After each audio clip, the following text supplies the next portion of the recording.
students. So we are starting with this particular paper, MEG01, Introduction to British Poetry. And in this particular video, we'll be discussing the syllabus. Okay. So first of all, we have the objectives of the paper. The objectives of the paper are that first of all, we need to understand the evolution of poetry from medieval to the modern period. So poetry like goes way back. जब से people have started writing हम तब से अगर date करें तो poetry का बहुत ज्यादा इवोल्यूशन हुआ है. सो मिडीवियल एजेस में जब medieval England specially because we are talking about Britain here, तो मिडीवियल इंग्लैंड में जिस तरीके से पोइट्री लिखी जाती थी और आज यहाँ पे मॉडर्न पीरियड जो अब मॉडर्न पीरियड स्टार्ट हो गया उस मॉडर्न पीरियड में जिस हिसाब से पोइट्री लिखी जा रही है उसमें बहुत ज्यादा डिफरेंस है. तो वो डिफरेंस क्या है एंड हम how do we understand that difference, will see that. Then we're going to figure out the components of poetry. Like poetry is, you can't just simply write poetry. There are a lot of components of it. So we'll see how the different components of poetry.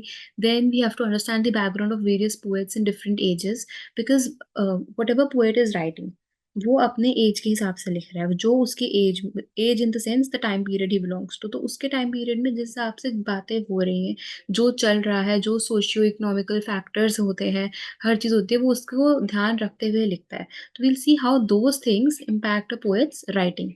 Then we have to understand the writing style of diverse English poets, that there have been very varied variety of English poets, right? So कौन कैसे लिखता था, कौन किसका क्या particular writing style था, all of these things are very different. So we'll see the variety.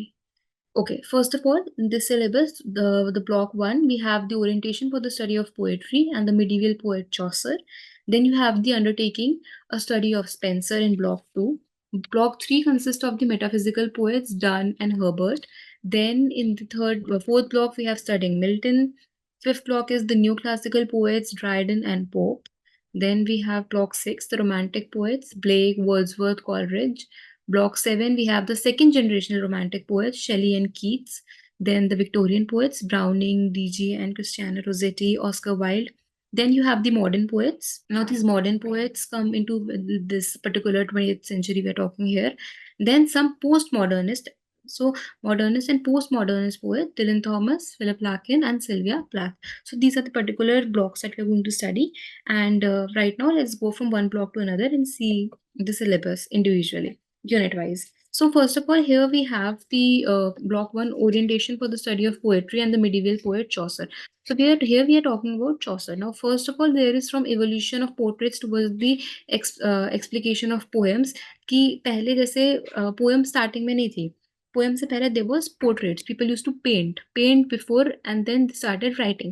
So वो evolution कैसे हुआ? Then you have a prelude to the study of poetry, that how to study poetry, what are the various components of poetry, we'll see all these things. Then you have the age of Chaucer. Now, who was this Chaucer who was writing in 14th century? क्या poet था? What was his writing style and everything? So we'll talk about all those things. Then you have Chaucer's age of Chaucer. Now we'll talk about his age, the 14th century, like everything, including how he used to write and everything. Then you have the Chaucer poetry, a general survey, his poetry style and everything. Then the study of Nun's Priest's Tale. This is one of the famous poem of we have okay, unit 5, we have the general prologue to the Canterbury Tales. Now we'll be talking about this very famous poem, Canterbury Tales by Chaucer, and we're not going to focus on the whole poem. Like the whole poem has 24 different stories, and these सारी stories एक poem की तरह ही लिखी गई हैं. But we'll just be studying the prologue. Now prologue is something that is written before the main part of the poem. So we'll see. Then we have Nun's Priest Tale, one of the tales from these 24 tales. So we have study 1 and study 2 in unit 6 and 7 separately. So we'll see about it. Okay, next we have block 2, undertaking a study of Spenser. Now Spenser was this poet who was writing during the Renaissance period, which is the 14th century England. So what was happening during that period? We'll see the Renaissance. What was Renaissance? How did Renaissance come to England and everything? Like various parts of Europe. Then you have Unit 9, Edmund Spenser. Now we'll talk about Edmund Spenser. Who was he? What kind of a poet he was and everything. Then you have Spenser's Poetry 1 and 2. So in Unit 10 and 11 respectively. So we'll see the kind of poetry he wrote and we'll look after a few important poems of Spenser.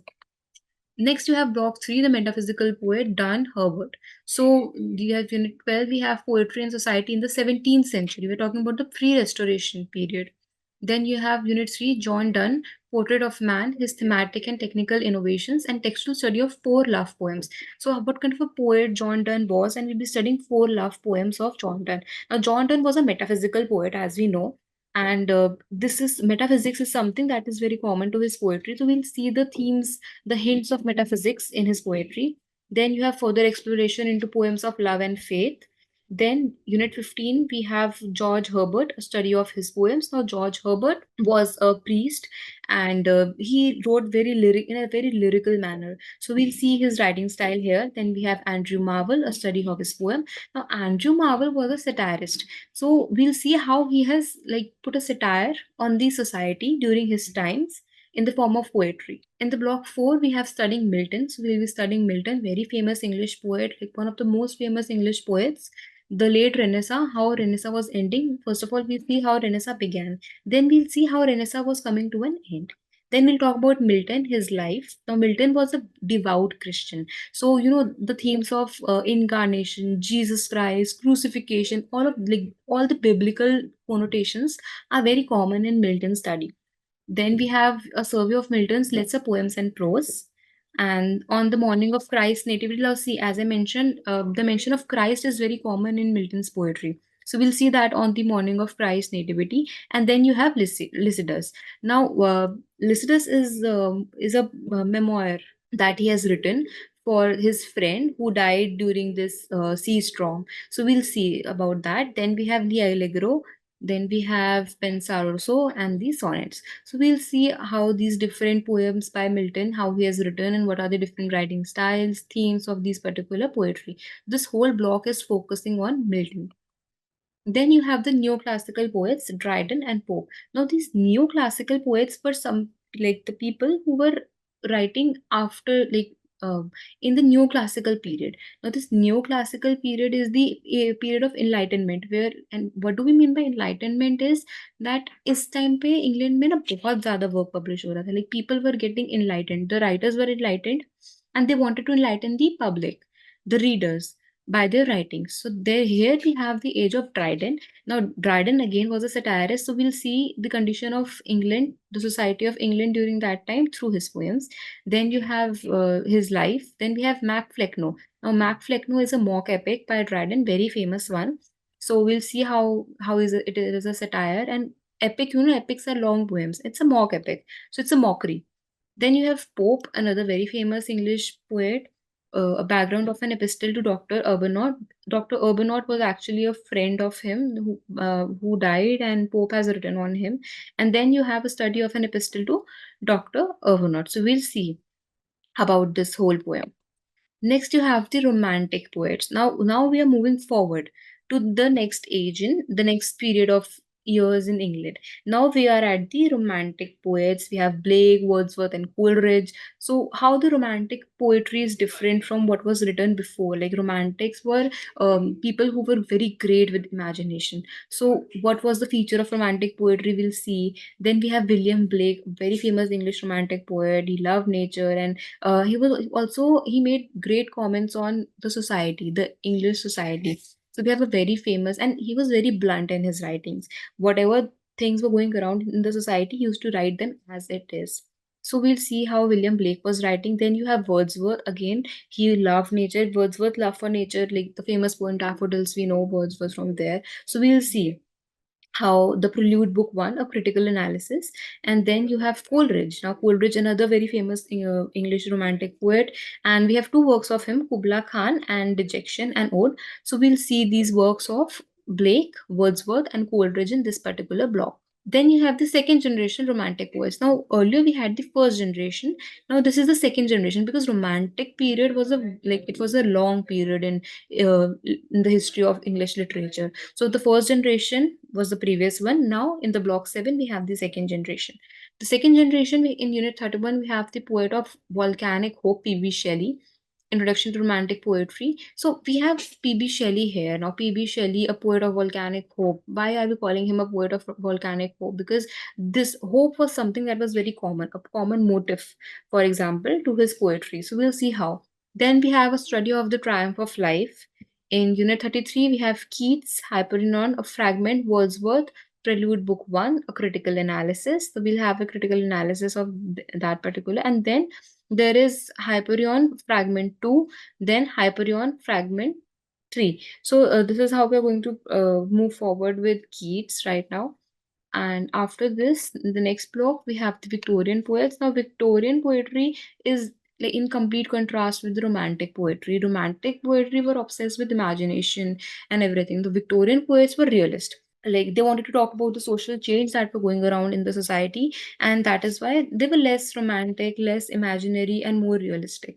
We have unit 36, we have the Victorian age selected study. Then we have Robert Browning, his life and his aspirations.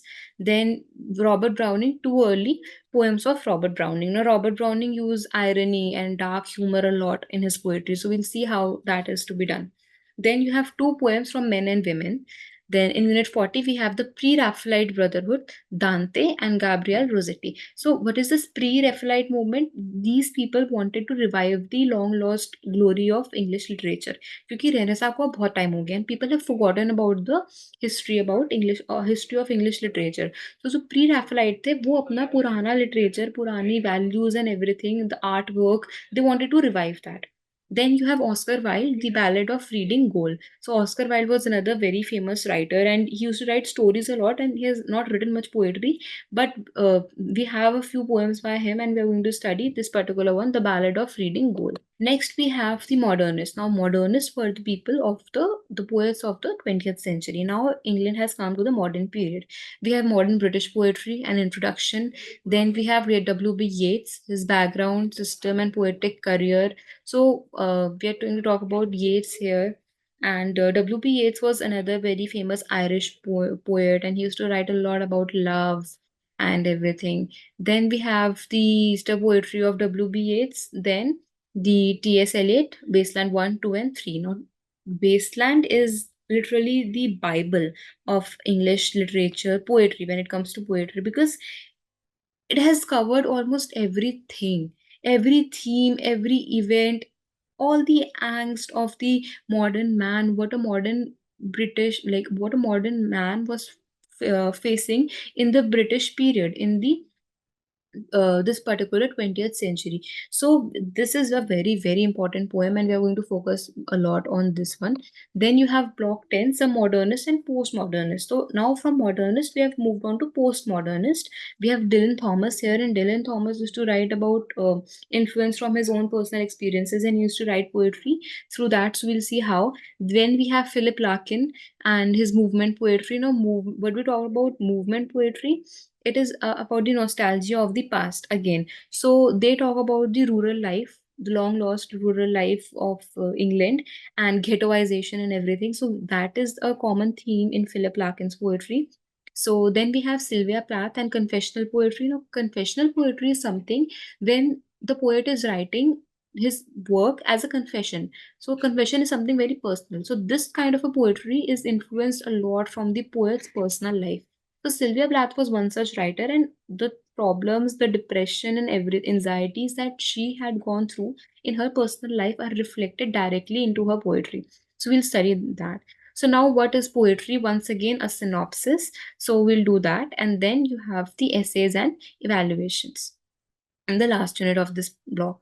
And once we are done with all these blocks individually, then we are going to also discuss, like in the end video of each block, we are going to discuss the previous year questions that were designed from one particular block. So you will also have an idea what kind of questions are expected in the exam from the examination point of view. So we'll be discussing that as well. So thank you so much. This was about the introduction video about this paper, and we'll be beginning with the individual units very soon. Thank you.